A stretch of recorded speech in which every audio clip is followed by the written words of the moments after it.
Standing as one of the most promising young Americans born between 1996 to 98, Jared Donaldson embraced tennis at the age of 4 at Rhode Island and never wanted to do anything else, traveling to Buenos Aires with his parents to work on his baseline game and making a pro debut in 2012 after just turning 16. Never a fan of junior tennis, Jared reached the final qualifying round at the U.S. Open in 2003 and conquering 3 consecutive futures titles in June last year to crack the top 350. After qualifying for the main draw in Washington, Donaldson received a wild card for the main draw at the U.S. Open where he fell to Gael Monfils in 3 sets. Following some good challengers result, Jared stayed on the winning course in 2015 as well, claiming the first challenger crown in MAIU at the beginning of the season and scoring 4 ATP wins to make another big step towards the top 100. That happened in 2016 after the U.S. Open, qualifying for the main draw and reaching the 3rd round after wins over David Goffin and Viktor Troicki.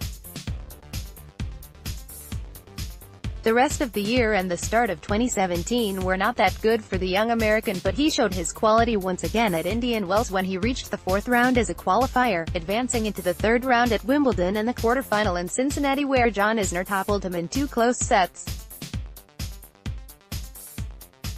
In October, Donaldson cracked the top 50 and he got the opportunity to play at the very first Next Gen Masters in Milan where he lost all 3 matches. Delivering constant improvements in his game and working on the ground strokes and the skills to keep the points on his racket, Jared was the semi-finalist in Acapulco last year, but he was unable to build on that and chase even higher ranking positions. Still, Donaldson started to struggle with right knee tendonitis that halted his progression, forcing him to lose 5 of the last 17 matches played before he was forced to skip all the action since Toronto where Benoit Paire defeated him in the first round. Later, Jared said he felt well in Washington but started to feel the pain again in Canada and decided to skip the U.S. Open and the rest of the season to recover his knee and start playing pain-free.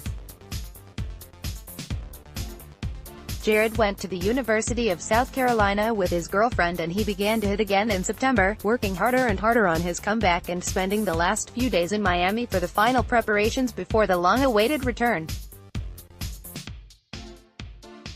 The 22-year-old will play the first tournament since August in Delray Beach where he lost in the 2nd round in the last 2 years, hoping for a good run and a swift return into the top 100 where he undoubtedly belongs after everything we have seen from him in a previous couple of years.